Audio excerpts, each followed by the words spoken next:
And maybe I could even offer with that the resurgence of people taking LSD and mushrooms in our generation is because we're the Green New Deal generation.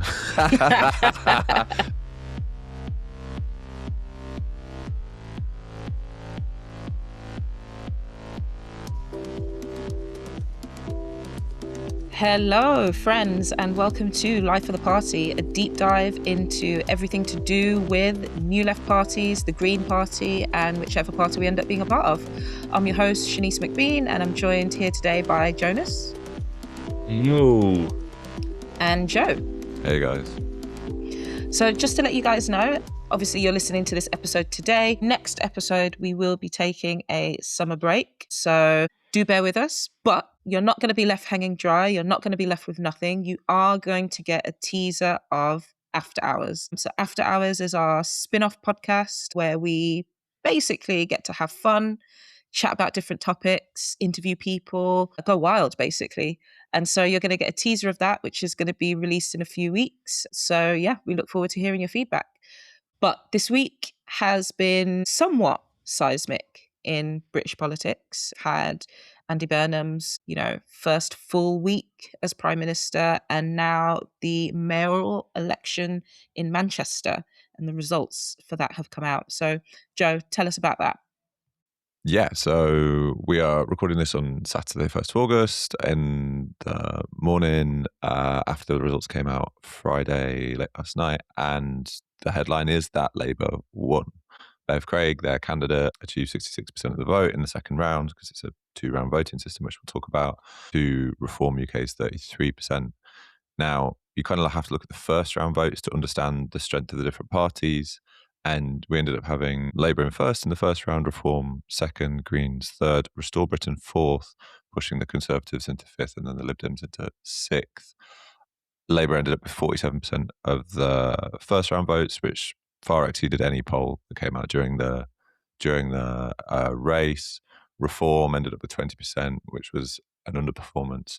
The Greens ended up with 12%, which was, I think, a significant underperformance if you account for the local election results, if you account for the Gorton Centre by-election, and also if you account for the polls that came out during the race. I think you can only characterise the race as a low turnout, low salience election. I think because all the focus was on Burnham and Westminster, and then Farage's dramatic resignation as an MP and him running against a bin in Clacton, nobody was really paying attention to what was going on in the Manchester mayoral, which is kind of absurd if you think about the amount of people that the Manchester mayor represents. It's a genuinely very big elected position in the UK. We've seen that it can spawn future prime ministers, and it is, very, very high profile. So it's kind of absurd how little scrutiny, how little attention was on it. But nevertheless, that is what happened. I think it was also the case that there was very little scrutiny and attention on it because it just didn't seem like much of a competition.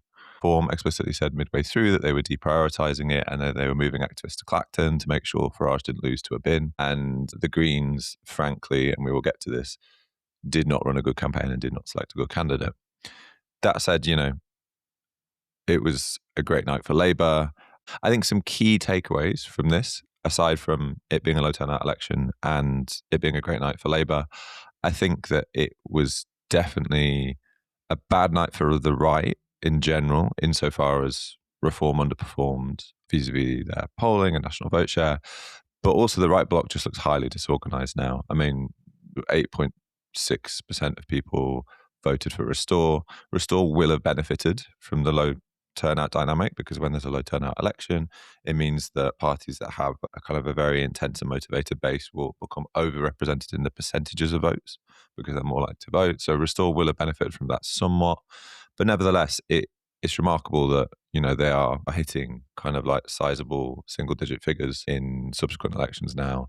And it's a massive problem for Reform. We've talked about how Restore are kind of explicitly antagonistic towards Reform in a way that Greens aren't necessarily antagonistic towards Labour. Restore were set up in contrast to Reform. They were set up as a break from Reform. Many Restore supporters see Reform as just part of the establishment. And I think we can see that in the vote transfers in this election, where in the second round, Labour took roughly 73%, according to modelling, 73% of the Green and Liberal Democrat vote total. Reform only managed to take 52% of the Conservative and Restore vote totals. We're seeing disorganisation of right bloc voters and better organisation of left bloc voters, which, if your aim is to not see a reform government, is good news. I think the other big takeaway, and this is what I want to major on, obviously being a Green member and the Greens being a key object of this podcast, is that it was, I think, an incredibly disappointing result for the Greens in an urban area where there are lots of potential Green voters, where we just had won a massive by-election victory, albeit in different circumstances. We managed to only get around our national polling. And, that there's important contextual factors that we have to take into account. Of course, it's during Andy Burnham's honeymoon when he's on this massive bounce and everyone's giving him the benefit of the doubt. Of course, it is Manchester. It is Manchester where, Andy Burnham's backyard. People in Manchester will have very favourable dispositions towards Labour at the moment because Labour is now Andy Burnham. That said, I think there's no excuse, even in a difficult context and even when we think that it might be quite hard to win, to both run a candidate who frankly isn't up to the job and also run a campaign on a strategy that's completely nonsensical and is premised, frankly, on lying to voters. And I'll start on that second one first, like the opening gambit of the Green campaign. And it's actually really annoying. I haven't been able to find the bar chart, but the opening gambit of the Green campaign was to say, this is a two-horse race between the Greens and Reform. Only the Greens can beat Reform here. Only the Greens can keep Reform out. Now, there's two problems with this. One, it's an immensely negative message that's shorn of any politics and doesn't actually say what you're for, what you're going to do. It doesn't give you an analysis of power or how anything works. But number two, and this is the big one, frankly, it just wasn't true. It was clearly going to be shown to not be true consistently throughout the campaign and then at the end. It maybe was the case that the Greens could, with an insurgent, exciting candidate who could grab attention, get up to Labour and maybe get into the second round with Labour and maybe beat them through that. But it was never the case that the Greens were the only force that could stop Reform in the Manchester mayoral. That just wasn't the case on any basis, whether you measure it on polls, whether you measure it on past voting record, whether you measure it on whatever. That's just not the case. And I think we really have to. We can't just view voters as these people to be tricked and lied to. That's just not the basis of a socialist or eco-socialist project. We have to treat them as people, as we would our friends, our family, our comrades, or someone that you interact with, and you have to treat them with respect. And you have to assume that they're smart and they're going to work shit out because they are smart and they are going to work shit out. And if you lie to them, they're not going to trust you, they're not going to vote for you, and they're not going to be interested in you. And I think that's precisely what we saw here. So, terrible political strategy. I think we saw this coming through in a bunch of the videos that they put out too. I mean, a lot of them, frankly, just didn't make sense insofar as, Geraldine Coggins, the candidate, would talk about, we can't afford more Labour careerists, whereas her backstory was just that she'd been a councillor for a very long time. So it's like, okay, we can't afford more Labour careerists, but you're also a careerist then, or you're not. And then in the next breath, she would criticise inexperienced Reform opportunists. So it's on the one hand, we can't have inexperienced, but we can't have careerists, but you're kind of a careerist. And the other problem with this is just this all then just talks about politics in terms of credentials. You know what I mean? It's kind of like who's the more experienced or not, who's the one that's got the right certificate or not. It's just, you know what I mean? It's just quite apolitical, and it just didn't have any bearing on her backstory. I think this is the other problem with Geraldine Coggins, is that she just didn't have many of the elements, I think, that are really important for a good candidate. She didn't have the charisma that a candidate running for a high national office, where the way you're going to communicate with most of your voters is via social media and the media, because there's a lot of them, because Great Manchester's really big. She didn't have the charisma to cut through and kind of enchant people in that way. I wouldn't criticize a normal person for not having that charisma, because most people don't have that. But most people aren't ready to run to be Manchester mayor, and we just have to have a higher bar in this regard when trying to select our candidates. Similarly with backstory, Hannah Spencer, taking it as a point of comparison, has a lot more charisma than Geraldine Coggins, but she also had a backstory, albeit a little bit of a thin backstory, which was she was a plumber. It was a little bit one note, don't get me wrong, but it worked because no one expected the Green Party to select a plumber at that point, And the whole campaign was an argument about whether she was really a plumber, which I think was probably quite good for us in retrospect. And Geraldine just didn't have any of that. Like, her backstory was, I've been a councillor for a very long time. And I think it was really indicative of, I think, what the culture is in the Green Party right now, and what the culture is in many more, frankly, amateur parties that aren't really serious about power, is that the people who end up becoming MPs are just the people who have been there for a very long time and who put up their hand and say, it's my turn. It's not the people who are actually really well suited to be candidates. And I'm sorry if that sounds harsh, but like, I think we have to be critical of ourselves when we fall short. And, the party just has fallen short massively. I could go on. I think the final thing that I'll say about it, and I think this is just an interesting tidbit as to how British politics moves at the speed of light at the moment, is that a couple of months ago, when Andy Burnham wasn't being allowed to stand in the parliamentary by-elections, one of the reasons given was, if Andy stands and then vacates the mayoral seat, Reform are going to sweep in and Reform are going to, win in the Manchester mayoral. And this was always given as a cynical reason by the Labour leadership. But nevertheless, I think a lot of people thought it had at least some credence that Reform could potentially challenge for it by dominating the outer boroughs. We have to remember Greater Manchester is not just the city of Manchester; it's a far bigger area, including many places that don't feel like a properly urban place. And it's quite remarkable how we've gone from that to a situation now where Reform basically demobilised their activists and didn't bother campaigning in the second half of the campaign. Thanks for that, Joe. I think, the only thing that I have to say is the whole story seems like a sordid lesson in both the power and the fickleness of personality as politics, both in terms of how Labour was able to piggyback off of Andy Burnham as a character, as a figure, as a personality, as a motif, to absolutely blitz the morality, and also how the Green Party, by contrast, collapsed and fell based on the same principle. And actually how, the missing link there, as you said, Joe, was politics. The fact that actually the left and the Greens probably need to make sure something like that doesn't happen again, and that they are ready for the next big election and the next big electoral moment, and are organised and have cadre waiting in the wings. It's easier said than done, but it's absolutely essential, because it's a lesson, and it's probably a valuable lesson, but Geraldine Coggins just was not the right candidate for this election. As much as, we should put politics to the forefront, and her politics weren't there either, but just as a person, as a candidate, as a figure, not the right one. Yeah, I mean, this kind of a fascinating election, to be honest with you. Labour almost won without a second round, but would have beat Reform anyway.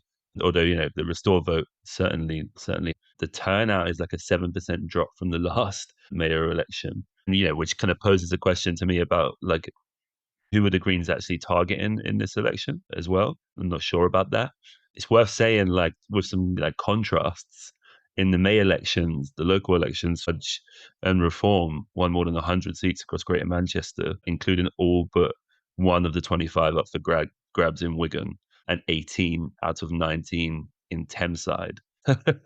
They stormed it, right? And if you want an insight into how volatile politics are at the moment, take a look at the GM mayoral result in Thameside.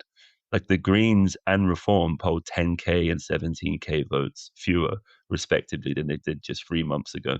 Like, it's pretty substantive. And in Oldham, where Reform gained 13 councillors and ended Labour's 15-year grip on power a few months ago, we're now won 17 out of the 20 wards contested.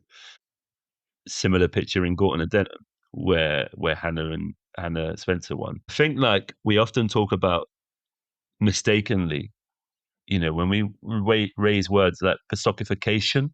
Don't know if you guys remember that kind of talking point. So the long decline of Labour's vote over the course of the last 20 years, congruent with its kind of approximation, its growing proximity to neoliberalism and to kind of managing democracy rather than actually doing democracy, if you want to put it crudely, and how that kind of personification idea is modelled on what happened to the Greek Social Democratic Party, PASOK. I think sometimes, that story obviously tells an interesting and important story, but sometimes it's important to see it not in terms of simple decline, but in terms of volatility and, with opportunities for political forces within the Labour Party to regroup at any given time, right? So we've seen interruptions to that kind of long decline, first with Corbyn in 2017, but then now with Burnham too, if we were to look at the polls.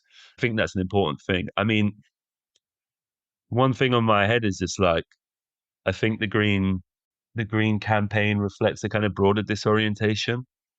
I think it reflects a broader disorientation in relation to what to do about Burnhamism, but I think it reflects a kind of disorientation about that's there in the Green base, right? Like it was caught in this campaign quite inconsistently between either trying to out radical Labour on policy or, so for example, I can't remember the specific numbers, but Bev Graves said we'll build a certain amount of new affordable homes, and the Greens say we'll build much more new affordable homes. Or then it's kind of projecting itself as the leading force as a progressive alliance in all of the kind of deceptive ways that you talked about, Joe, that I agree with. And I do think there's something there, right? Which is there is a tension in the Greens between an incipient class politics and a politics that's, an eco-populist politics, and a politics that's much more comfortable doing progressive alliance style liberalism. I think that's a tension, and I think it's a tension that's going to carry on, and it's going to carry on quite sharply in the face of Burnhamism, where the Greens just, it doesn't seem to me clear how they're orientating towards it at all at the minute. And if you're Burnham and your people around the Burnham camp, it does, when you also take into account the ridiculousness of Reform's position at the minute in Clacton, the fact that this might be the first of two by-elections that they'll have to run in Clacton, not just one by-election against Count Binface, it does raise for me this question of whether this guy will at some point, despite his loose-lipped messaging around it, call a snap election. Because why would you not? Why would you not kind of try and do over your opponents when they're completely disorientated? Yeah, completely possible. Completely possible. I mean, we have to remember that Theresa May said that she wouldn't do it, and then she did. I just think nobody remembers whether people broke their promises as to whether to call an election or not. You just need to come up with a reasonable reason for doing it. And they are, they being Labour are incentivized to look at this earlier rather than later, because you can already see the seeds being sown of Burnham's, if not downfall, falling popularity ratings, insofar as, Chancellor John Healey's come out this morning and said to all cabinet members, there will be no more money in the autumn budget, and you guys have got to reorganise your department and make cuts to fund these cost of living pledges, which is precisely why the cost of living pledges have been so small and have been more vibes than anything else, because they're not intending to make any more money available. And I think I just think that demonstrates that they don't really get it, and they don't really get what needs to happen, frankly, and they don't really get what people out there are demanding. Just to roll back to the Greens and candidates. Obviously I've been critical of Geraldine Coggins, but I think there is a broader point here, which is precisely Shanice's one around left organisation within the Green Party, and the fact that there's no point us moaning that the candidates are bad. We can just organise to get better candidates elected. Like I'm sorry, by we, I know you guys are Green members, but like I'm a left-wing Green member. There are loads of us in the party. All of the selections are very, very democratic. I'm sitting here moaning that the candidate was bad, but really we should have put more effort into actually making sure the candidate was good. And I watched those things for the candidate selection, and none of the candidates were super inspiring, to be honest. Even the ones that were, more left-wing than her, that lost the selection. And I think this is really good. It's really good that Greens organise and now doing a bunch of work around candidate selections, basically like supporting Green activists to find inspiring socialist candidates. I helped them run a training the other week on it. And yeah, that is a stream of work that's now starting in the party. It's going to be a focus because parliamentary selections are going to be going on from September. And then, the selections for London mayoral next year as well. And if I can appeal to my position, do a shout out. If there are any Green members listening to this who want to get involved in that, or who know people who should be candidates and know people who should run and who will be better than Geraldine Coggins and similar people, please get in touch with me in some way, maybe on Twitter, and I can put you in touch with the right people.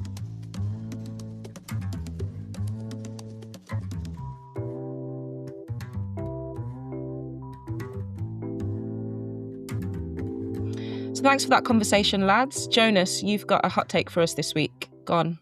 What is it? Yeah. Thanks, Shanice. So The hot take basically orientates around the idea of how we get to the good life. What are the obstacles and problems that confront socialist transition? Not necessarily in the moment of socialist transition, the problems that we kind of know about a little bit deeper and we've kind of referenced on the podcast in the past, the question of the state, the question of obvious questions of class struggle between state and capital and between capital and labor. But I guess more contextual problems about the moment that we live in today and how they kind of shape challenges to the socialist project. And this kind of came out of like a lot of the thinking that I've done for the book that I just wrote and that's coming out soon, The Breaking the English Working Class. And so it kind of starts from the premise that today's working class is deeply stratified, whether that's through work, welfare, border regimes, that the social wage has diminished, that we're more dependent on high interest debt, that we're sicker, lonelier, and poorer than we've been for generations, that there's a kind of uncomfortable wrestling between the legacies of anti-racist struggles and globalization on the one hand, and a kind of rise in far right, and an authoritarian political center on the other. And that kind of leads to the fact that we're more socially liberal than we have been for generations, but we're also more polarized than we have been for generations along lines of race, gender, nation, culture, class, and how different experiences of class are shaped differently where you live, right? Class is felt differently where I'm in Stoke compared to where you guys are in London, even if there are great similarities, and that agency can feel quite tough to discover sometimes. Even though when we know it exists in some fundamental everyday manner, online noise of often rightwards political polarization does crowd out a lot of collective yearning for a better life. And, there's obviously the frank reality that our side has been losing for some time, which isn't to say that all is lost. We have to start with the realities, I think. And of course, one of those things that's central to us, one of the things that kind of feeds into this question for me really importantly is that ever greater numbers of people over the course of the last year, one of the reasons we've done the pod, turn to the project of party building, right? Which validates our sense that the system neither works nor maintains much popularity, but it also confirms the reality that people still have a strain of faith that institutional politics can be the right vehicle for conjuring up mass political energies. And I think it's in that context that I think we need to ask some fundamental questions about how we get to the good life. And one of the kind of provocations that has stuck with me over the last 5 years has been from a kind of someone who has a bit more of an awkward relationship to the left. That's Michel Foucault. Michel Foucault has these lectures in the 1970s on what he calls biopolitics. That's the ways in which the management of people have changed throughout the course of neoliberalism's rise. And he asks, what kind of, he calls it governmentality. So what kind of way of rule, of sovereignty is possible as a strictly, intrinsically, and autonomously socialist governmentality. And he's making a dig here, right? He's having a dig at both the orthodox communist or Stalinist regimes and of kind of classic social democracy, in saying that too often these forms of left governments reproduce repressive and disciplinary mechanisms that you'd think were typical of capitalism, for example, and that there must be his provocation is that we must invent a new socialist governmentality because we've actually never had one. But if we want this good life that I'm talking about, we also have to answer this question of who gives birth to it. Who are we? We know the organized left alone will not be the people who inaugurate the transition, right? We know that this transition to socialism is a mass project that moves and compels people at a mass scale. We know that's necessary. And I guess, the part of the left that I kind of grew up on and come from, the anti-capitalist left, tend to put a lot of stock in this idea of reform versus revolution. So that there's traditions in the labor movement who think it's possible to achieve socialism through the nation state, that you can kind of pull some great lever in office and you can reform its kind of profit-making operations to advance working class interests. It should be said that that's quite a heterogeneous camp. Like there are less interesting versions and more interesting versions, and less radical versions and more radical versions within that camp. And on this other hand, you have the kind of far left and the revolutionary tradition, if you like, of which there are many, many, many diverse strands. And roughly you could kind of capture that as seeking to abolish capitalism and the state, with workers governing from below through their workplaces and their communities. These two models at their best can be surmised as mid-20th century Swedish social democracy. Our listeners might be familiar with the Meidner plan, for example. If not, I really advise reading around that. And then on the other hand, kind of the immediate Russian Revolution after the First World War as a kind of another thing. But in terms of thinking about how we get to the good life, the reform revolution heuristic for me can be really concrete in specific moments, really, really concrete in specific moments. But I also think it operates as a bit of a crutch for parts of the left. It explains too much for parts of the left, I think, when you're not in those really concrete moments of clashes between people who consider themselves reformists and people who consider themselves revolutionaries. And I think the moment where we're living in, we have to put some more flesh on the bones on this stuff, like what it means practically and what are the practical obstacles, because we live in a different political moment to when these heuristics were developed, and people were far less fixed politically and organizationally than they might have been 50 years ago, let alone a century ago. So what I want to do is I want to kind of identify 4 problems that complicate that journey towards socialism and that throw up strategic challenges. And one of the things I should say is that I'm drawing a lot from the historian Barnaby Rain's idea of imminent freedom in this. So that's basically the idea that, how do you phrase this? The people who are the agents of a project, the socialist project, in any given moment, circumscribe what is possible. So you can only have as good a tradition as the possibilities that exist in a moment. So, for example, the challenge of us and our people seeking freedom within particular contexts is circumscribed by how people are made in our particular moment, right? What resources are available to people for power, basically, and for agency.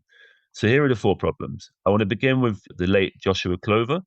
He's got this idea of the affirmation trap. This is point 1, right? For Clover, workers are typically, though not exclusively, dependent on a job to survive, and in moments of mass unemployment are compelled to subordinate themselves to their employer as workers in order to retain their job and survive. So in the late 70s and the late 80s, you had a kind of evolved period of deindustrialization. So workers, such as workers at the British Leyland factory, for example, were more amenable to forms of industrial partnership, so more amenable to accepting worse terms, worse conditions, lower wages than they may have been a few years previously, precisely because the prospect of them ending up on the dole queue was significantly more pronounced once that era of social democratic full employment was coming to an end. And obviously, unemployment really sucks. But there's also a fundamental question to me here about who actually wants to be a worker? Who actually wants to be working class, right? That's a question I don't think the left asks itself enough. The anti-capitalist project for me is geared towards the abolition and transcendence of capitalism, which means it's geared towards the abolition and transcendence of class. And so for me, the project is to abolish class and eradicate both the employer and the worker as relationships of status and as locations of social power and powerlessness. I don't think, which has often been the retort of the left, particularly across the 20th century, we should be in the business of affirming our status as workers, as social democracy has often insisted that we do. We want a society where the notion of a worker is obsolete, effectively, and where people are defined by their character, their content, and their contribution rather than their place in the social hierarchy. But how do we balance this horizon with the reality that our project is reliant on workers self-organizing as a class, politically, in the workplace, in communities, drawing from uneven but very real power across the labor market? So yeah, like how do we balance this question of fighting for dignity, rights, and higher wages at work, but also how do we recover, and I think politics has a role to play here, the labor movement's historic struggle for greater free leisure time, for a non-punitive social wage, and how is that connected to the possibilities that exist in this moment, which is shaped by surging youth unemployment, high levels of economic inactivity, rising scores of sick proletarians, and demographic aging, where people are increasingly dislocated from the labor market and reliant on forms of both public and privatized welfare. So, how do we navigate that as both an opportunity for developing a popular politics of transcending class, leaning into what is an increasing moral detachment, I would argue, from endless work in the post-pandemic world, whilst connecting it to the leverage that workers really have and can draw upon in specific choke points across the movement of capital. Okay, there's a lot here. So, point 2. This is like, I've talked about this on the pod, right? The In and Against the State pamphlet written by the London Edinburgh Weekend Return Group have this wonderful line, which is that resources we need involve us in relations we do not need. Now, this is sharply apparent in the 80s, as say some Black radicals found themselves becoming dedicated social workers, trying to meet the needs of their communities by seeking funding and state support on what was becoming an increasingly ethnically stratified basis through municipal councils, through the state. And that had a kind of role of disassembling that prior black radicalism that existed. We talk about political blackness a lot, a unity between different racially oppressed groups. That's disassembled in the 80s. This is also a dynamic that exists in New York today, right? With Zoran Mamdani delivering on some of his promising policy agenda while seeking amicable relations with the repressive New York Police Department he had once sought to defang. So the question beckons for me in this: what kinds of ecologies, what kind of movement capacities are we building that can counteract the absorption of left electoral politics into the state and produce forms of politics independent of and ultimately against the state? How do we navigate the hyper political experience that we talk about a lot, which produces events, moments of breakage and rupture that are really capable of transforming the cultural landscape, but too often can flatten the processes which made them possible in the first place? And how do we take maximum advantage of electoral openings and their opportunities for improving lives, building popular power, whilst also trying to garner support for effectively the succession of these kind of more institutional forms of left-wing politics? Number 3, there's a little known pamphlet released in the 19th century by two guys called Carr and Freddie. And at the end of it, it says, "Workers of the world unite. You have nothing to lose but your chains." That's not true anymore. Engels argued with one of the fathers of anarchism, Pierre Joseph Proudhon, and he took him to task in the 19th century because he said, "Why are you demanding or arguing that working class people become petty proprietors and go and get their own homes and embark in individual home ownership, when what we should be doing is we should be collectivized in urban space and housing, and that should be the left's watchwords." We don't live in that world anymore. Across large parts of the globe, this isn't a global north problem, by the way. Across large parts of the globe, on the one hand, you might have huge slum populations, but those huge slum populations are paralleled by mass home ownership. That's not strictly Britain. That's not strictly the US. This is also the case in China. This is also the case in large parts of Latin America, East Asia. Huge slum populations paralleled by mass home ownership, also by indebtedness, by the proliferation of cheap consumer goods. And this settlement is creaking. I don't want to overreg it. House prices, say in a country like Britain, have been rising. Interest rates have been rising. Inflation undermines that kind of neoliberal social contract that made housing cheap and made interest rates low.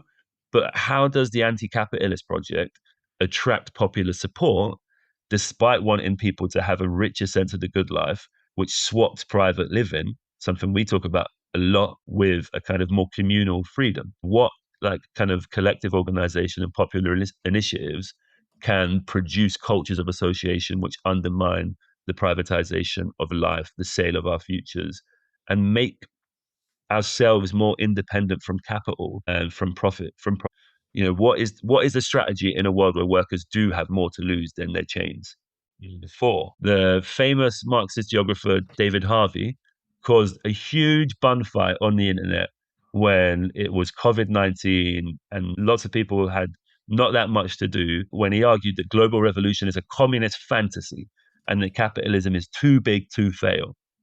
Now, I don't necessarily have much truck with us distancing ourselves from revolutionary horizons, though we've talked about how you might complicate that. One of the after hours episodes that will be coming out, we'll get into that. But as imperialist war and climate catastrophe demonstrate how brittle global trade systems are, it is absolutely the case that huge parts of the world are left deeply vulnerable to global supply chain shocks. So today, we witness the kind of devastating disruption to food and energy systems as the Iranian state defends itself against US imperialism by blockading the Strait of Hormuz. We reckon with the draining of the Panama Canal, a central choke point in global supply chains, drained by rising temperatures. Both embody the exhaustion of the planet, right? The kind of fragility of capitalism and the kind of commodified interdependence that we have. And it's in this context, is it possible for us to build global coalitions of people to produce our own forms of sustainability and life making independent of capital? So you have things like the Right to Grow campaign, which point to this. But how do you build cross-border internationalist alliances that respond to these problems of climate change interacting with the economy, basically, which in our current moment results in parts of the world suffering as a product of dislocations elsewhere in the world. It's about how do you make global solidarity the watchword of the left and not the source of imperial politicking. So these dilemmas are by no means exhaustive. I'm sure we could write a big misery list of all of the other dilemmas that the Socialist Project might confront. But I wanted to hone in on dilemmas that I think provoke questions of our moment, as well as questions of a kind of longer degree of seriousness that the left has had to confront. We have to ask ourselves and take seriously the relationship between the possibilities of socialist transformation and the current composition and consciousness of that transformation's agents. What are the obstacles and the opportunities our movement might face if our proximity to success, to freedom, grows? And I think this kind of begs the kind of first task of political strategy. If you want to grasp what the process of transition, socialist transition might look and feel like, its politics, leanings, the potential for a genuinely socialist art of government, begin with the possibilities available to today's radical subjects. Marx talked about grave diggers. Sometimes I feel like we live in a moment of repair. This is some of the stuff that I allude to in my book, that maybe it's not just grave diggers, but it's also nurses, cooks, artists as a kind of metaphors of the socialist project today, and how we might transform ourselves to live not just one good life, but countless good lives. And it's something that I've talked about in the podcast before, which is that the historian Ewan Gibbs kind of has done a twist on Raymond Williams' classic text, The Long Revolution. And he talked about how Britain has witnessed a long counter revolution in the last 4 decades. And I think this kind of, this poses real challenges to us, basically, because one, we have to reckon with how these long revolutions or these long counter revolutions are shaped by a complex whole, from the means of representation, the media, communications, etc., to the means of production, the way we produce our material conditions. But we also have to reckon with the complicated reality of knowledge production in this moment, right? Adam Tooze, the historian, talks about living in media res, like the challenge of living in a historical moment where you're trying to make sense of it and act within it, but you're also living within it. And that can be quite a difficult thing, especially in our moment where we have to deal with the awfulness, the endless stream of online slop. It makes it quite difficult to actually find your footing. And so we have to think about how that complicates some of these problems. I've spoken before on the podcast that if, Raymond Williams in that Long Revolution text talk about industrialization, democratization, and the massification of culture as the kind of meta strands of the Long Revolution in the 20th century, there are some meta strands that we face too. The obvious one is the rapid boiling of the planet and the threat that it poses not just to human life, but to all life. There's the kind of exhaustion of capitalism's productive capacities across vast parts of the world. There are, you can see this in slum populations in the global south, in surplus populations in the global north, in demographic aging, and the expansion of property bubbles and AI bubbles. And thirdly, the kind of disintegration of the US-led imperial order and the rise of China, big one. And then obviously the fourth one for me is the kind of effects of the internet's proliferation, in particular through the kind of spread of platform economies and smartphones, and how that's transformed our social world into a lonelier, more competitive place. And I guess there's a kind of coalitional question that is posed to me when we try to think through these dilemmas about effectively what are the kind of groups of people in this country, if we kind of zone it in, and what are the kind of politics and policies that we should try and navigate and think quite carefully about to get where we want to go in terms of the good life, but also to confront head on some of those challenges that I talked about earlier. And I think for me, we need a politics in this moment when we think about the kind of question of all of the people who are dislocated from the labor market and who have a different sense of their relationship to work, of the struggle for free time. We need, obviously, we talked about in the last episode, a green economy predicated on care, community, and peace. And we need, in the face of a rising far right, a strong argument for popular multiracial sovereignty from below. But, we need coalitions to make that happen, right? So one thing I would say is, like, on the one hand, we have to consolidate our growing strength in the larger metropolitan centers, particularly among downwardly mobile graduates and the multiracial working class. But we also have to try and build outwards across the urban conurbations of the country's post-industrial towns and cities, explicitly confronting organized abandonment and racialized segregation by organizing for a redistributive agenda, but also an agenda that says, actually, like, people who live in the country's post-industrial towns and cities have a right to determine what their urban space looks like. We don't think about space in post-industrial towns and cities enough. And as James Meadway has argued, that coalition also needs to take seriously the increasing collision between class and climate change across parts of the English South, and how, people are beginning to experience, people who live in the south of England are now beginning to experience environments more akin to Marseille, whilst also becoming home, lots of these places, to Londoners who have been priced out by gentrification.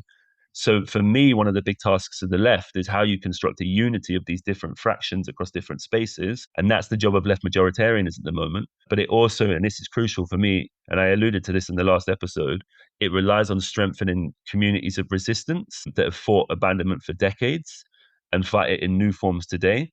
But it also means tapping into those communities of resilience that are developing, who are finding ways to organize against the catastrophes of the climate crisis, basically. And I'll just end on these. Just end two or three comments here.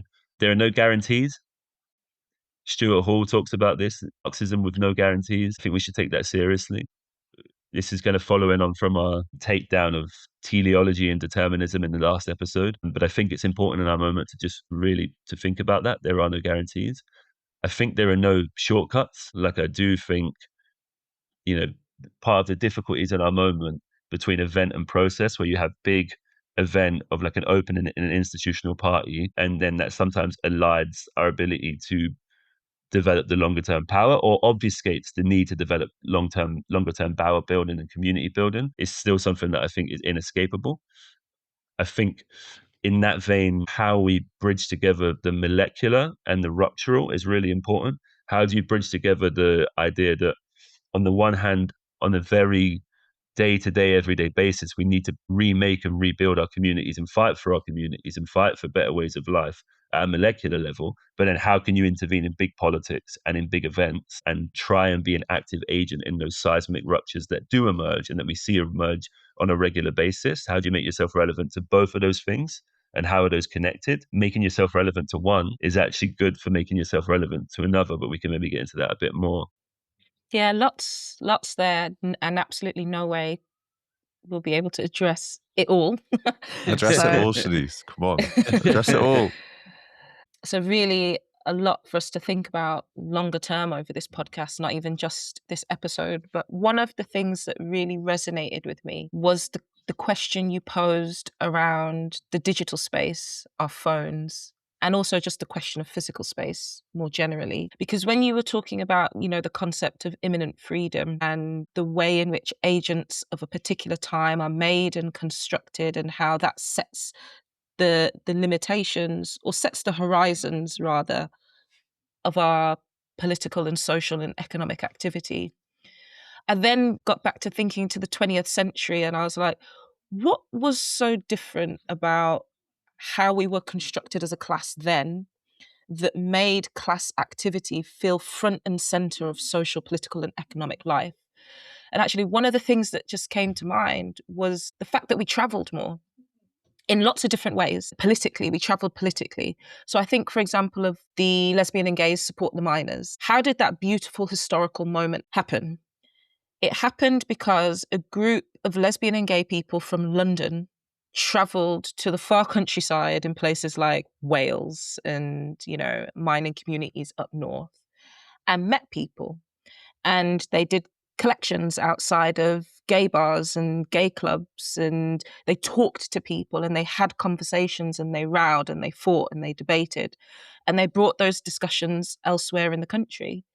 And I also was thinking of the kind of miners' strike and the proliferation of flying pickets and how people would travel from one location to another, to another, to another across the country. And obviously that had, you know, a very clear physical use. You know, flying pickets were used as roadblocks, flying pickets were used to block workers from entering workplaces.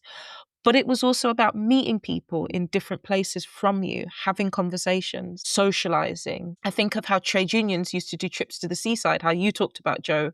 Like, people would go from one place to another to experience a different kind of social life and political life and economic life and togetherness.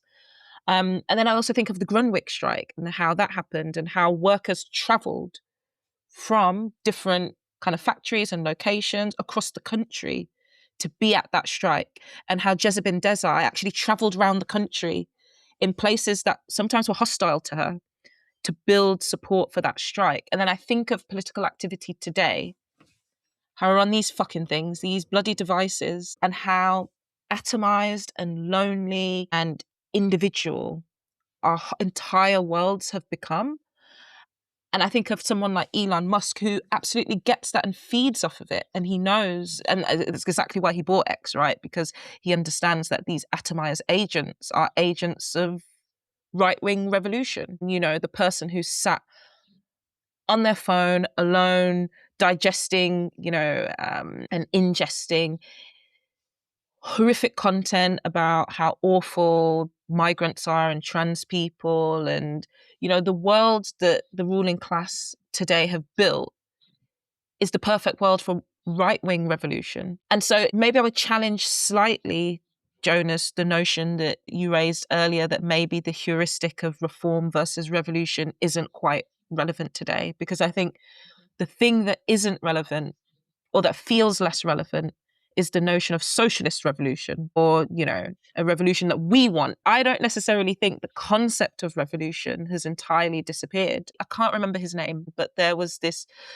frankly, quite eloquent right-wing guy that did this really viral interview a few months back. And it went viral not just amongst the kind of right online, but it also kind of penetrated elsewhere. And it was a British guy. And he was basically making an argument for right-wing revolution. And people loved it. They were absolutely mopping it up. And the contents of that revolution, some of which were kind of similar to what we argue, in the sense that, work is undignified, the world is undignified, people aren't paid well enough, the world is burning.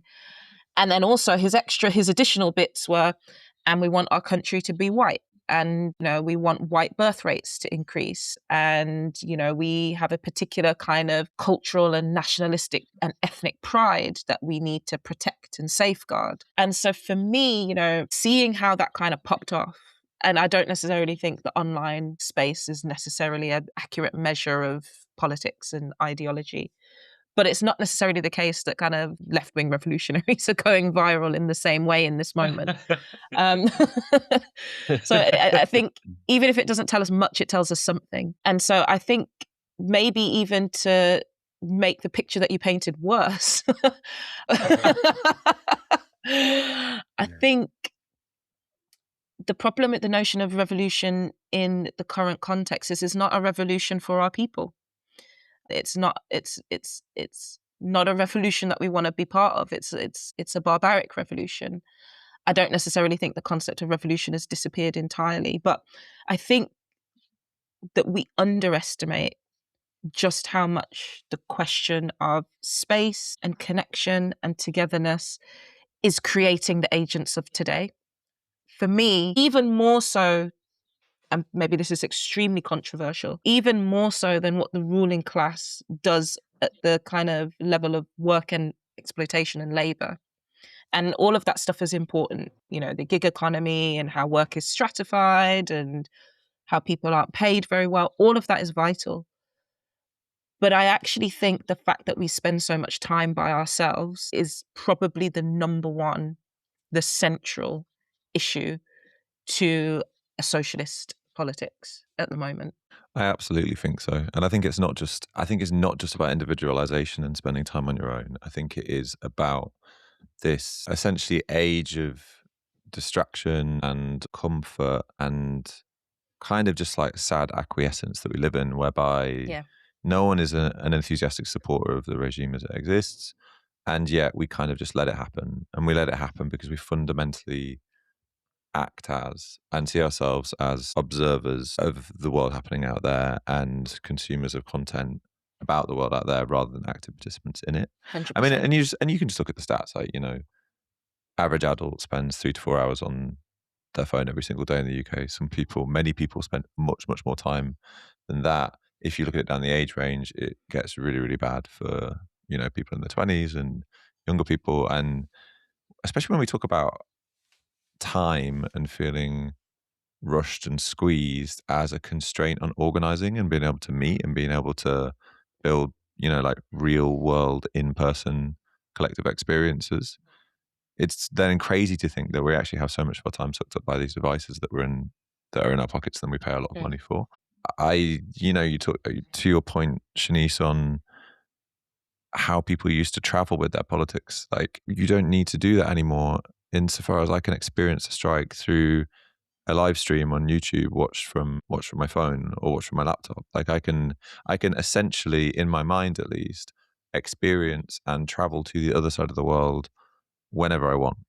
And these are just experiences that were, at least a couple of decades ago, very much only on certain computers that had, you know, a dial-up modem that could access the internet, or you were looking at books or films in cinemas. Like, this kind of like range of digital experience was just far more constrained. And I think it does bear repeating and emphasizing, because it's quite, I think, hard to reckon with how radically things have changed in such a short period of time, because we are, in Adam Two's and Jonas's words, in media res so hard. Like, we are in the present moment so hard all of the time, because there is just so much attractive, distracting, active, fundamentally. And I think addiction's a really powerful frame to think about this. I agree. Through addictive content to consume all of the time. So you're just like in the moment all of the time, frozen as this kind of passive consumer. And it is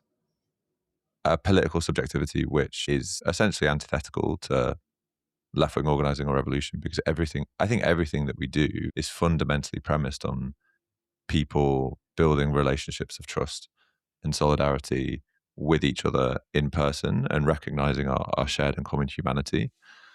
I also think, to a certain extent, it is antithetical to some elements of a revolutionary right-wing project as well, because it, you know, a hyper online right does not actually mean they're going to have an organized force on the streets that are, you know, going to be able to go out and commit acts of violence. And I do think the right benefit in revolutionary terms compared to us, because the kind of organic composition of the right, it just has more of a proclivity towards either like violence or being able to do violent things. I mean, you look at, say, the political composition of the military or the police, for instance, and it's going to be overwhelmingly right wing. You look at the composition of the left, at least in the UK, and it's just a lot of people who are either working in care work, public sector work, so social reproduction, or in informational jobs, and not, you know what I mean, like not people that actually do stuff with their hands out in the real world. So yeah, I think all of this is incredibly important. And to bring it back to Jonas's original point of really trying to grapple with the particularities of the moment, the particular things that we face, and the particular subjectivities that it creates, I think it rolls into this broader politics of essentially individualized refusal, where I think that a lot of people see the most legitimate and easy, no, sorry, not the most easy, but the basically the only viable way of resisting the system as it is not to go out and do something with your neighbors, with your friends, because that feels so hard and so difficult, and people aren't socialized to do so. And the poor kids that grew up during the pandemic are just not able to do that in the way that other people can do that, because genuinely social interaction in person is very hard for them. So instead, what people do is lie down. You know, there's that famous like lying down movement of Gen Z kids that were just like, I'm just not going to do anything. I'm just going to lie down. I'm just going to lie down flat. And I think what this is it's a rejection fundamentally of desire. I think it's kind of a recognition of well, okay, capitalism takes all of our desires and commodifies them and fucks them up and puts them through this horrible fucking meat grinder, and we get dragged in all of these different directions because of them.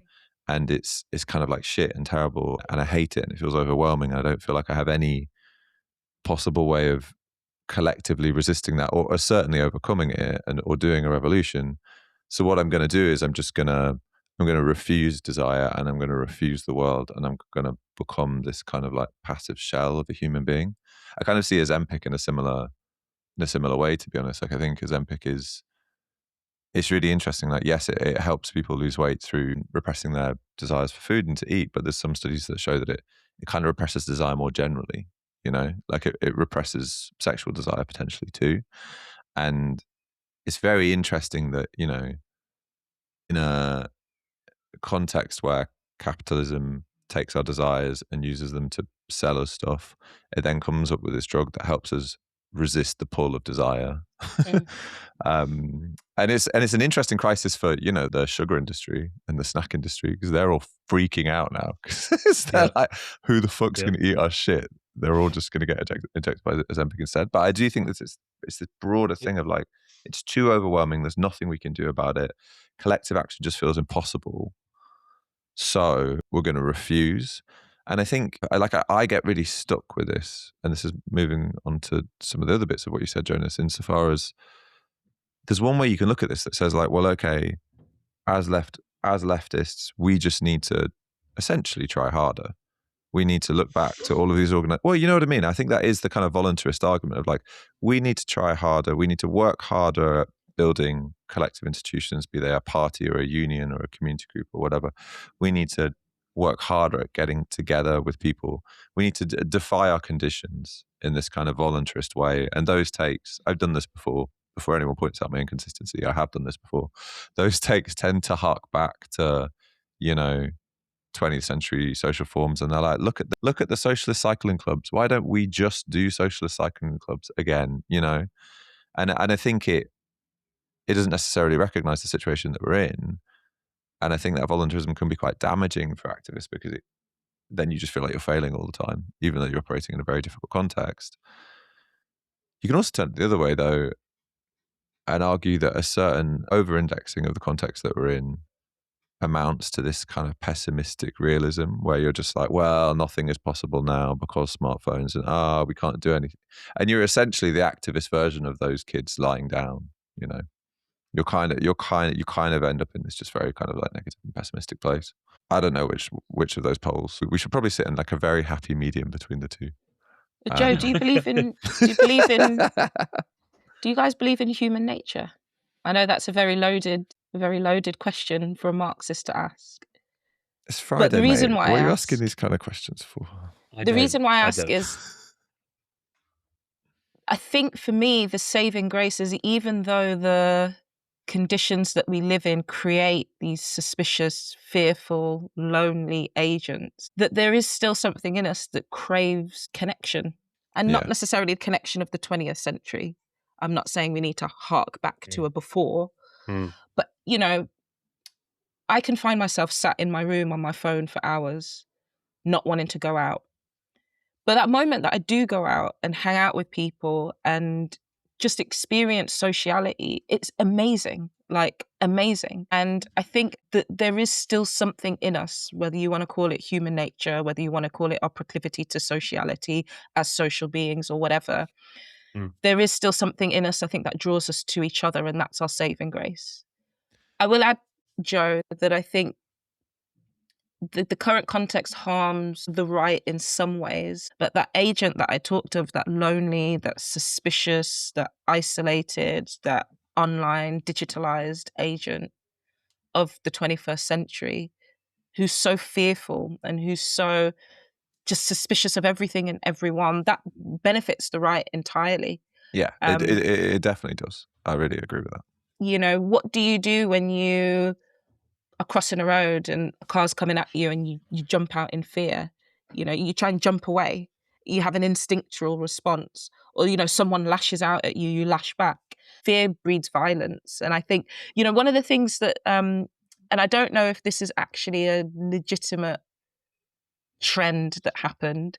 But in the 90s, the drug of choice was ecstasy, the drug of happiness and hope and dancing and vibes and partying and socializing. And if you listen to music for people the generation below us, their drug of choice is Xanax. Like the depressive drug, the slow drug, the drug that hides your feelings and kind of takes the emotion away, the drug that you use when you are so hyper anxious, you kind of need to relax and chill out and be kind of back in your body. And yeah, I think for me, that's like a massive metaphor of just the kind of generational cultural transition that we've gone through. We've gone from this, sense of there being a way out, a hope, a future, to just, no, we just need to blunt ourselves and mute all emotion and desire that we have. And maybe I could even offer with that the resurgence of people taking LSD and mushrooms in our generation is because we're the Green New Deal generation. And there's a fundamental link to nature there. I don't know. Yeah, look, I really We're just trying to escape reality. Yeah, but in different ways. Ways, Yeah, and I think that I definitely think it needs to be emphasized that I don't think people's relationship with, say, addictive smartphones and social media and mass communications technology is one of false consciousness.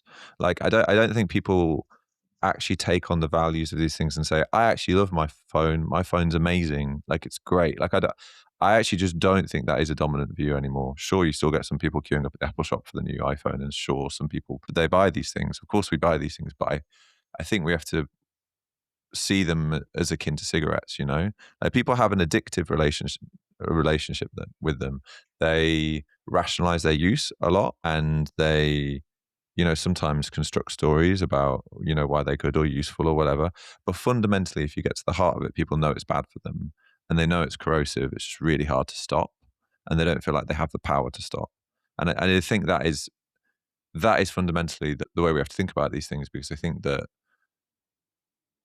it's not that we're coming from a left and we're telling people that the things that they consume that they supposedly love are bad for them. It's that I think a lot of people already know these things are bad for them. I mean, especially when it comes to phones. And talking about, the different contradictions that come out of a moment like this, it's like, yes, we have this march of technology going forward where you move from the record to the CD to the to the MP3, and you move from the physical telephone to the smartphone, which has 4G and 5G. But then you also have these countervailing tendencies where then people reach backwards because there's a sense of authenticity and slowness to it. Like, records are not the main mode through which people listen to music, but they still exist. The ebook did not kill the book. Very surprising, but like, the ebook did not kill the book. And I just do wonder if there's similar trajectories with regards to phone and phone use, and whether there is actually like a huge constituency out there, right the way from kids that know that it's destroying their brains, to incredibly concerned parents, to older people who all think it's insane anyway. I'm using these broad sociological categories, but whatever. Who think that, whatever, I don't care. But like, who all think that this thing is mad. And actually, I do wonder if it is up to the left, and it would be incredibly beneficial for us as the left to start developing both a practice and a politics and an ability to campaign around these things in a way where we can start to articulate a good life that exists beyond them. And there'd be quite practical ways of doing that, in a sense, like what is one of the things that really keep me on a smartphone? It's the fact that my life exists on WhatsApp. What would it mean for us to actually go back to text?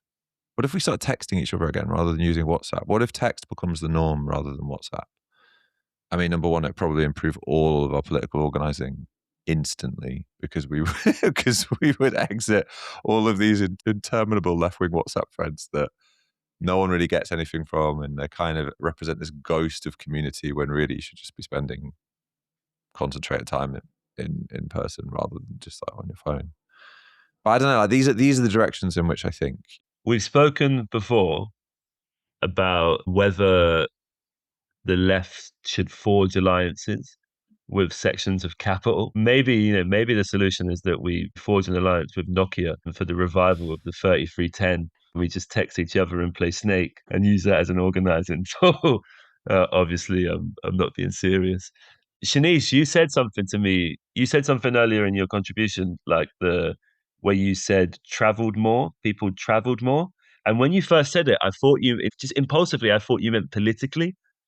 People traveled more politically, but you kind of did as well, right? Like is that like people traveled more physically in all of these different acts of solidarity and all of these different mobilizations throughout the 20th century. You had mass marches from the north of England not the north of England, to Scotland, from the to London, of unemployed workers. Do you know what I mean? Like where Yeah. you pick up numbers and it's like people traveled more physically, but they also traveled more politically as well. And I think that's a really important point you raised, that is constrained by the digital space, because the digital space becomes a kind of an addiction, is right, but it becomes a dependency without interdependency. So it becomes a dependency without like a reality that we are reliant on each other, and there's something good about that. No, but instead we're dependent on this phone, and it's like it's an anxious dependency, and it's like it is a comfort, but it's like it's the comfort of addiction, right? It's a really anxiously driven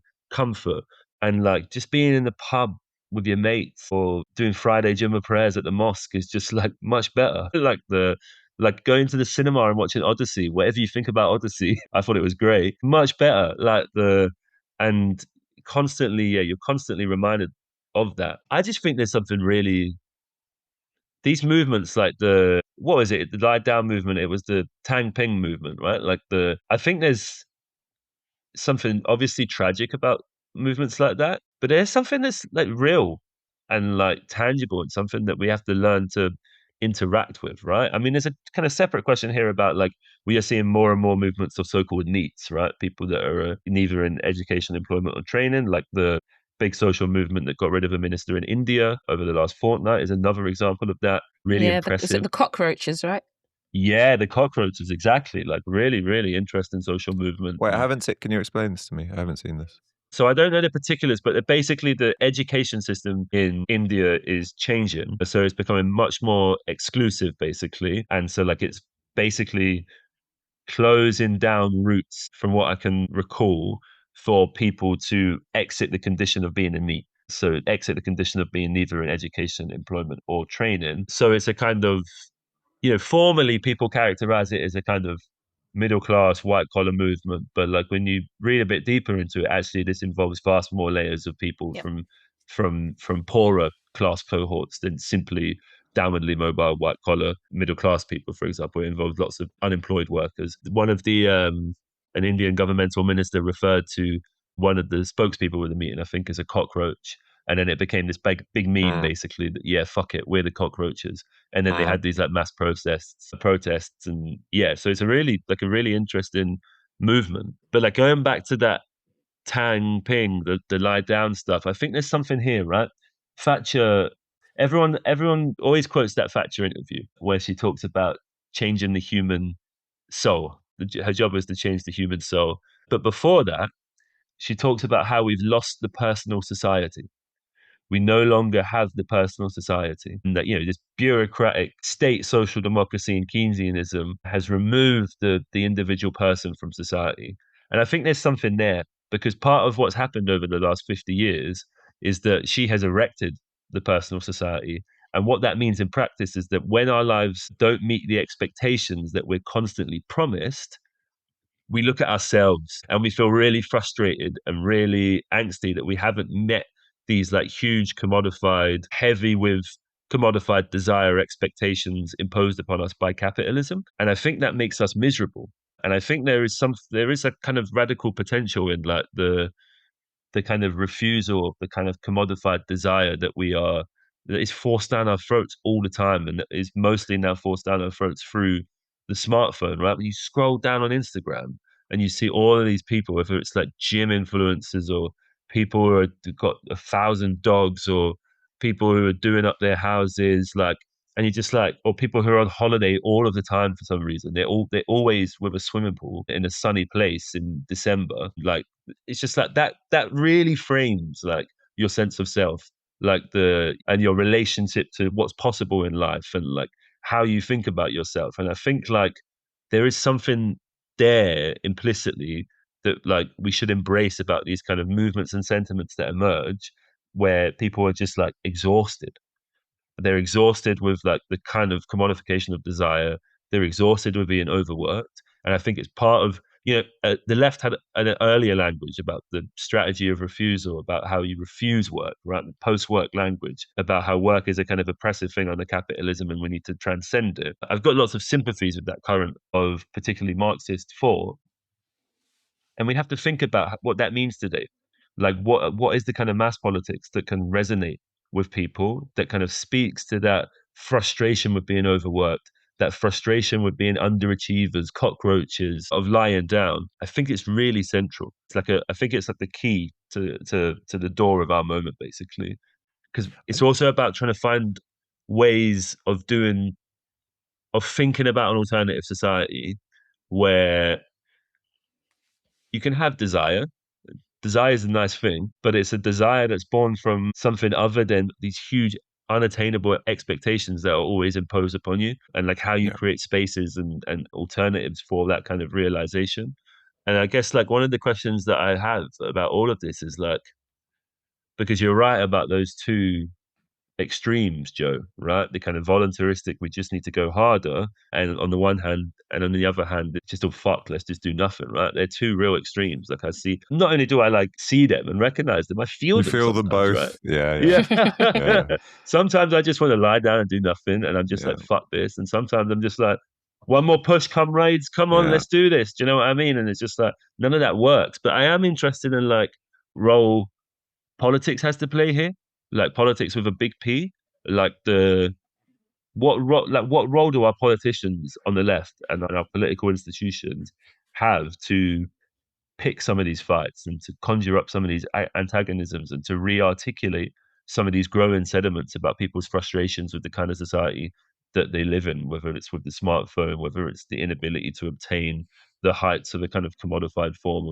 of the good life. Like, what role does politics there and left politicians have is like an interesting thing for me. And I think just to your, which I really sympathetic to your kind of point on revolution, Shanice, I really think like, yeah.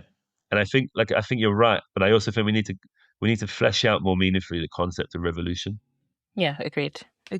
Like, and what that means. Like, because I mean, I definitely came into politics and the idea we had of revolution was of event, of rupture. And I'm very sympathetic. That is 100% a massive part of the project. But I also think there's a longer term process thing here that we kind of allied and that we need to think about a bit more deeply if those events and those ruptures are going to be as impactful as we would like. I think just one of my problems though with this sense of individualized refusal and this like, I'm not going to consume this shit anymore, I'm not going to do this shit, I'm just gonna lie down, or I'm gonna stop, I'm gonna drop out, is that we still just face the problem of like collectivity and political organization insofar as it doesn't seem like we can create any durable sense of change without powerful and resilient and enduring political organizations that are democratic and made up of hundreds of thousands of people. And I think all of these instincts that are now quite widespread around how this stuff is just poisoning us, frankly, and it's just absolutely degrading. I think spiritually as well as kind of materially, are absolute kind of like wonderful fodder for the left. And yeah, we should be operating in that space. And I would love to see Zach Palance be talking more about this stuff and talking about how this is a bad life that we are living and what a good life could be.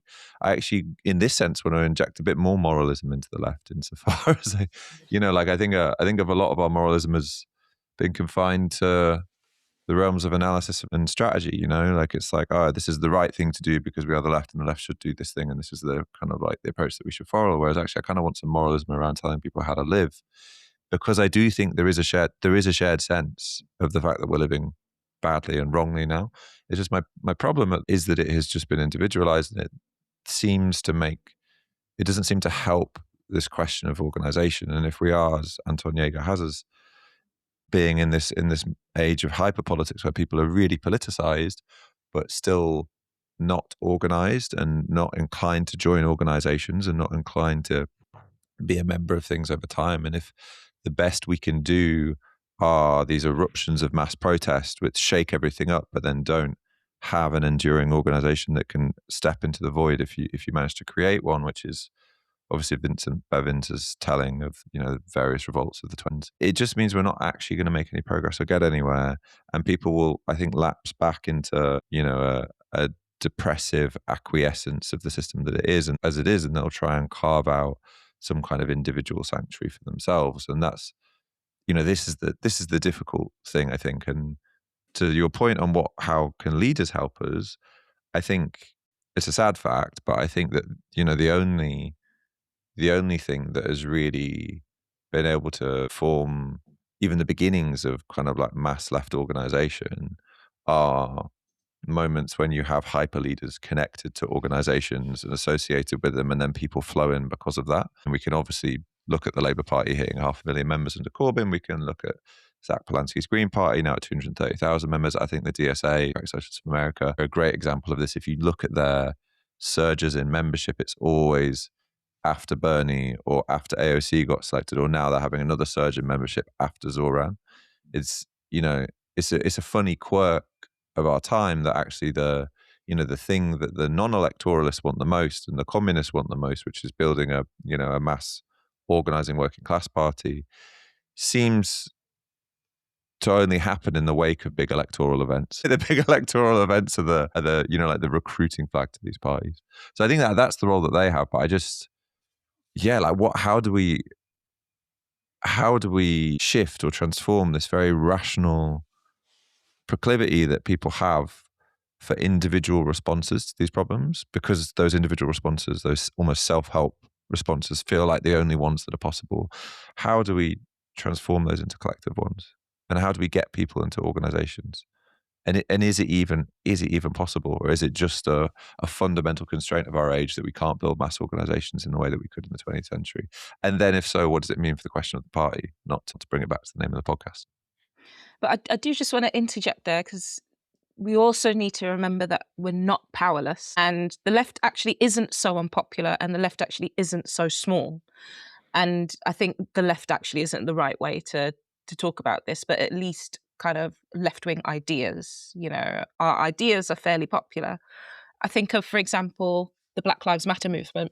Part of the problem with how present we are is we see ourselves in history today. And actually, when you read back to the civil rights movement or the Black Power movement, you're often reading about 4 decades worth of activity in a single book.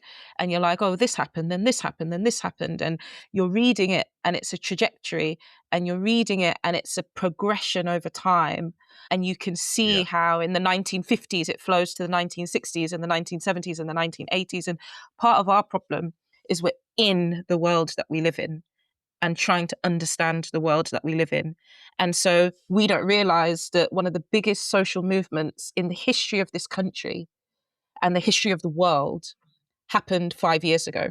And so now, we look at where we are now, and we're comparing and contrasting how different it looks and feels, and we feel powerless and we feel unpopular and we feel small. But the BLM protests, these multiracial, multi-ethnic protests that happened literally from the South Coast all the way up to Scotland, were the biggest anti-racist protest in this country's history since the abolition of slavery.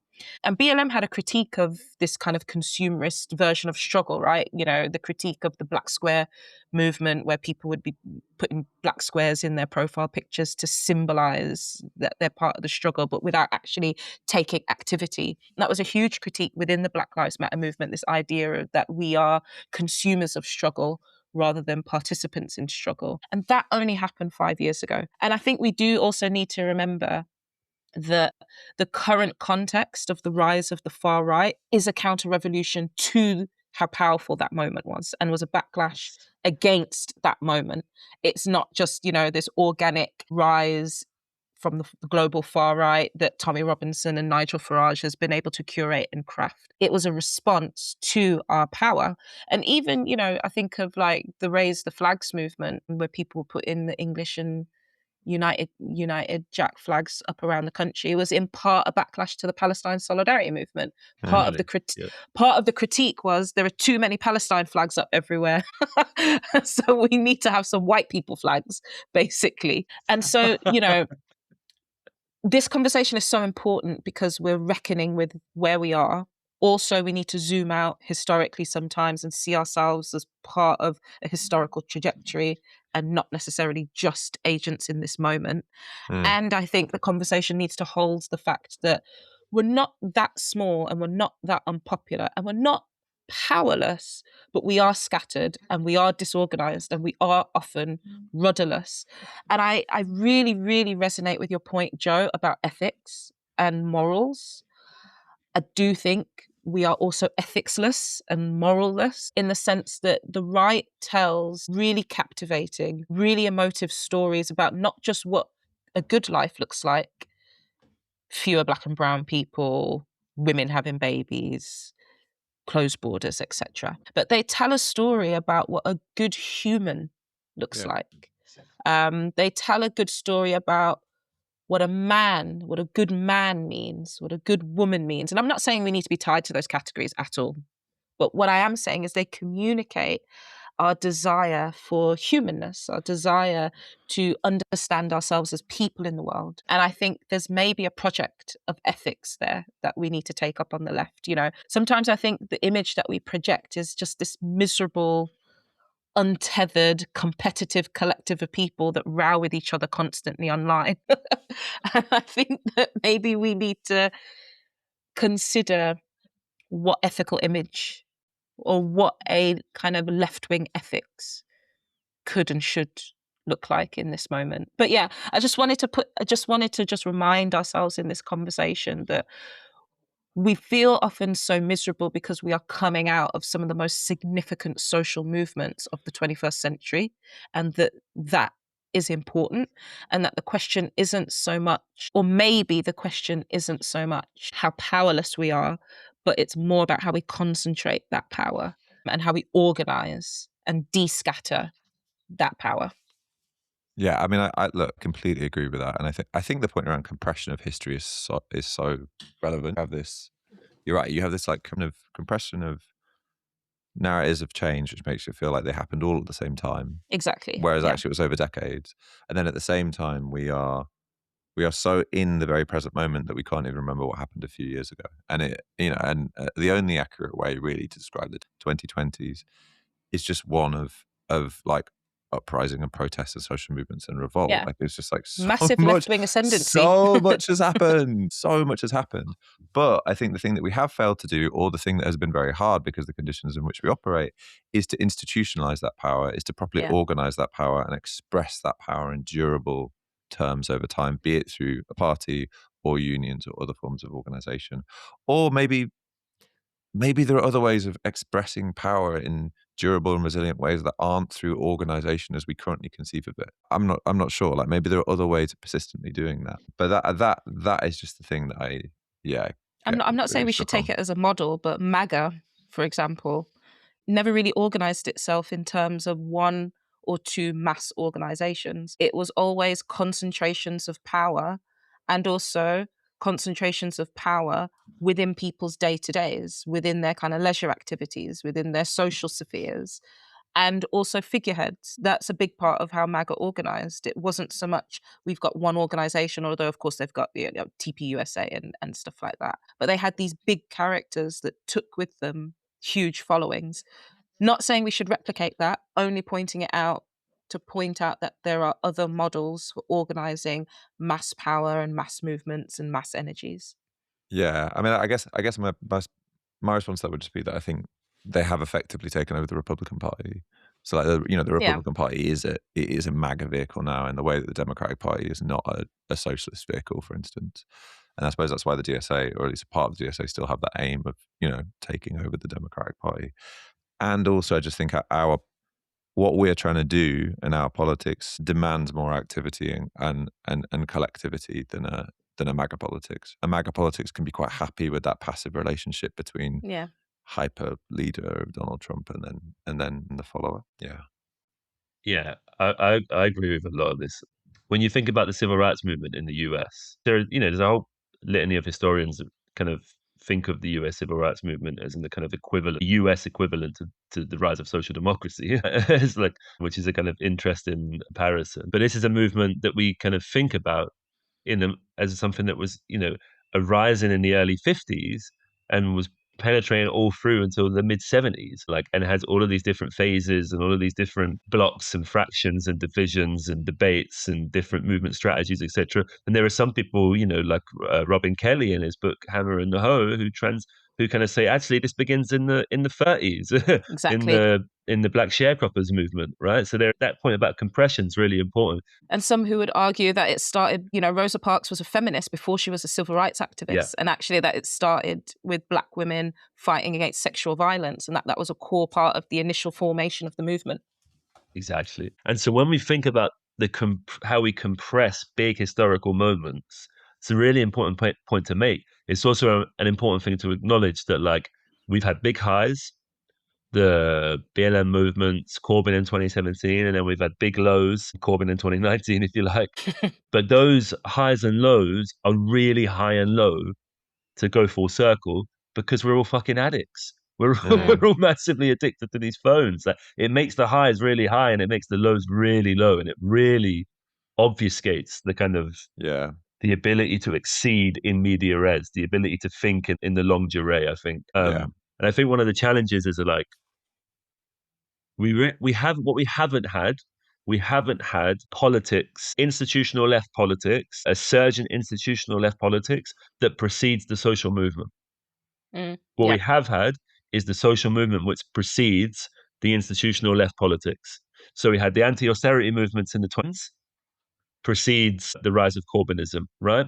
We have the anti-war movement, precedes the rise of something like Respect, for example, much smaller phenomenon, Respect, I know, and we have the Palestine movement, precedes the rise and fall of your party, the Green Surge, etc., right? I think that's an important point.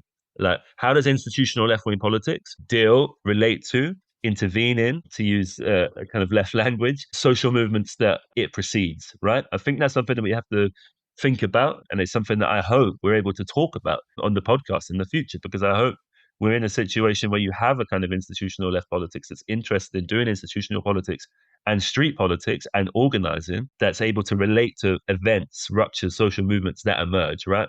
I hope we're able to escape the kind of paradigm where social movements precede institutional politics. I think that would be a bit of a different and more interesting picture for us than what we've seen over the last 15 years. And then just lastly, in terms of, this thing that I just think you're both so right on, and the right think civilizationally, they think about the human.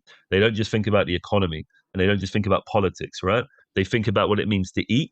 They think about what it means to have sex. They think about what it means to live. Think about what it means to have the right body shape. Do you know what I mean? They think through all of these different questions, right? They think about what it means to be human. I think we have a language for this on the left and we haven't returned to it sufficiently enough. I mean, I've been pushing it for a little bit, but not hard enough. But we need to talk about moral economies again, right? This is something that E.P. Thompson talks about when he's thinking about social movements in the 18th century that are kind of dealing with shifting living standards as kind of capitalism in Britain shifts its kind of constitution. And we have to think in those terms as well, right? Which is to say, how do we think about moral economy as a totalizing thing, which is the ways in which human expectations, the ways in which humans' understandings of their social life, the way in which the kind of moral boundaries of what you are and are not willing to do in the struggle, what forms of action you are and are not willing to take, how those kind of stretch, and how we see that as something that we actively intervene to shape it. I think that's really important, basically. We need to revive a language and an understanding of the moral economy so we can think much more totalizingly about what the human is, and then have that inform our kind of politics and our strategies and what we do. Yeah, I agree with you, Jonas. Just one final point from me is, and let me just form these thoughts, is that connection between the social movement and the organization that you mentioned, and how the highs often feel so high and the lows feel so low. Actually, political organization will help us to make sense of those highs and lows, right? That's part of the point of it. We come out of a movement like Black Lives Matter and we're like, it's over now. Well, that didn't change anything. Well, that's not true. The country has been recomposed politically in lots of different ways, ideologically, socially, even. We're talking about the biggest multi-ethnic, biggest multiracial protests in this country's history for 2 centuries. That's going to leave a mark. And so, part of what an organization is supposed to do is help us understand that, help us contextualize, help us figure out, where has this social movement left us? What have we gained? What have we lost? Where next? How do we build? Part of the problem of not having an organization is not just that we lose people from a numbers perspective, but that we lose that movement memory, that we lose the analysis, and that we lose the experience, the collective experience, not just the individual experience of being on a protest, but those collective experiences that help us to ground ourselves in history, right? Yeah. Because as Marxists, if we zoom out, we're able to understand peaks and troughs. We're able to understand it as a progression or a regression of history, not just as like moments, but as taking us somewhere. And without that organization, that's how we kind of get lost in the, BLM's over now, that didn't do anything, or pro-Palestine solidarity movement, the genocide's still going, so clearly that changed nothing. And that's not true. That's not true at all. And that's part of what organization helps us to do. And I think it's part of the heartbreak of your party, is that we stop seeing ourselves as historical agents because we're not able to make sense of the world around us collectively anymore. And so then the depression that you're left with when, a movement finishes or an organization collapses is so deep and so raw and so intense that you're just like, well, fuck it. We can't change the world anyway. And that is the tragedy, I think, of not having a collective organization, as well as obviously a mass organization being a good thing in and of itself. Absolutely. Absolutely. I completely agree. And to go to the point that you guys are making around essentially recency bias and this idea that we're, stuck in media res and stuck experiencing the thing that we're experiencing right now, whether it's the incredible high or the incredible low. I'm seeing that at the moment with some Green Party activists online who are just kind of really stressed out because, Burnham is obviously doing well in the polls and he's in his honeymoon period and the Green Party's in less of a good place. The leadership are underperforming at the moment. It's making some more mistakes, et cetera, et cetera. It's all over now. Yeah, and people are just done, like, well, it's all done. Suck it off. The whole thing's done. We just need to end it. I mean, in the first instance, I'm like, okay, but this has been the situation for probably 2 weeks, less than 30 days. Less than 30 days. Number two, if we're going to zoom out just a little bit, like even just let's zoom out to the 6 months or so. You have seen the fortunes of politicians go up and down in a very dramatic way, like Farage plummeting from where he was, Badenoch climbing, Burnham rocketing up, Zach going down a bit. Like it's clear that things can change. Number three, it's just not obvious that any of the things that Burnham is doing are going to fundamentally fix anything because they're all just too small. So obviously people are going to look for a solution that isn't them at some point, and there's going to be widespread disappointment that sets in.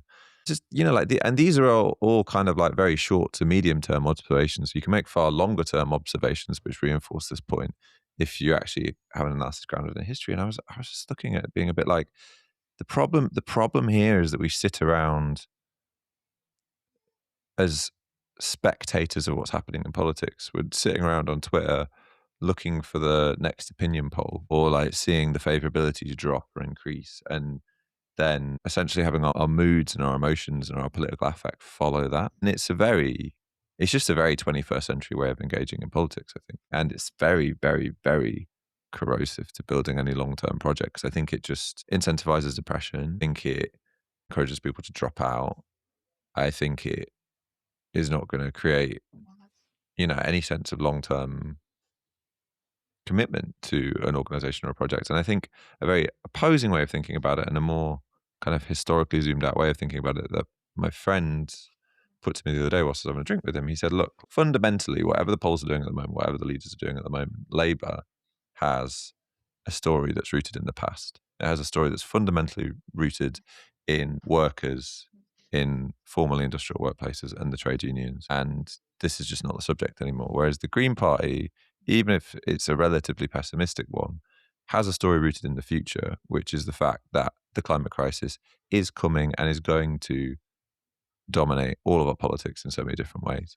And I thought that was just a far, it was a lot less rooted in this precise moment, but nevertheless was a far better understanding of this precise moment and the trajectories coming out of it, because it was, it's grounded in this like broader sweep of history. And that's precisely how we need to approach our politics, I think.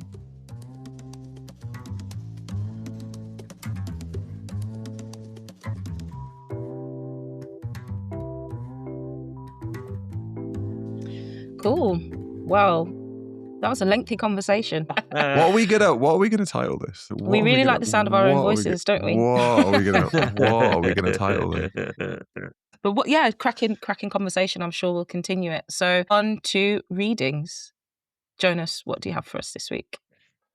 Yeah, my 2 readings are from the latest issue of Tribune. One which is quite controversial for me, or at least a surprise to, I imagine, our listeners, which is the Labour MP John Trickett has a piece in Tribune called "The End of Social Democracy," and precisely to what Joe was just talking about, in terms of like there's a world that politicians haunt back to in the Labour Party that doesn't quite exist anymore, and that piece really demonstrates it. And then the other piece, which I'm always in awe of this person's intellectual work, is Gabriel Wyman with a piece called "Is It Over?", which asks the question if the historic defeat of the global workers' movement is permanent, and the answer is no. But he draws upon some interesting ways of rethinking Marx to do it and making Marx relevant to the contemporary moment, particularly his category of socialization. It's really interesting. I really recommend people read it.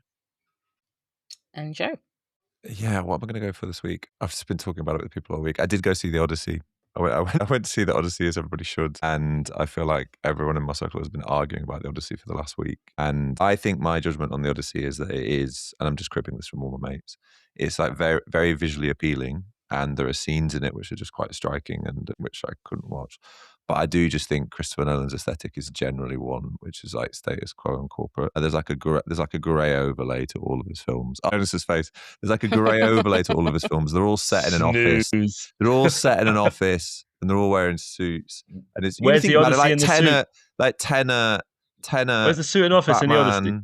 Yeah, well, not in the Odyssey, because that's because of the source material. But think about everything else. Just like think about everything else, It's just it's got this like grey corporate aesthetic. And look, I'm not criticizing him for not getting everything into the film. Like there was a essay in the LRB from someone that did a famous translation of the Odyssey, basically criticizing him for not including everything. But awful essay. It's a compressed medium. It's film. It's a compressed medium. You can't get everything in.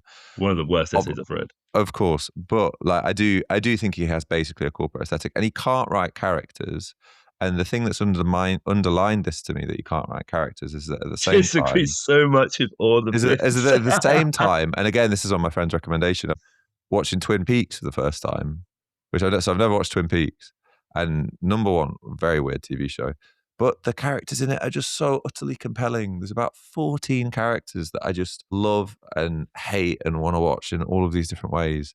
And Nolan's characters all just kind of, they blend into this, I don't know, into this kind of like grander arc and world and story that I love, but nevertheless, they just kind of like blend into it.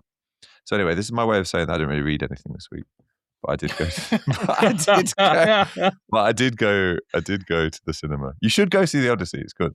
Thanks for that, Joe. So my way of saying that I haven't read anything this week is to make sure everyone knows that on the 18th of August, a seminal text is being published called The Breaking of the English Working Class by Jonas Patrick Marvin. Now, Patrick Marvin is a podcaster, an author, a substacker, and an overall great guy. And I strongly recommend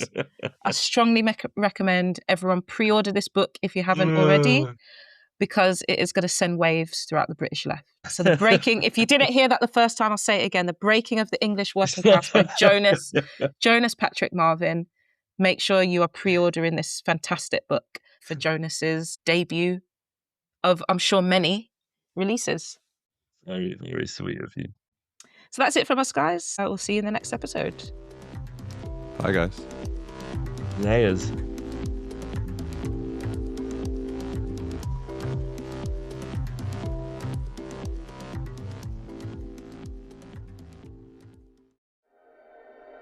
This is an Amper Sounds production.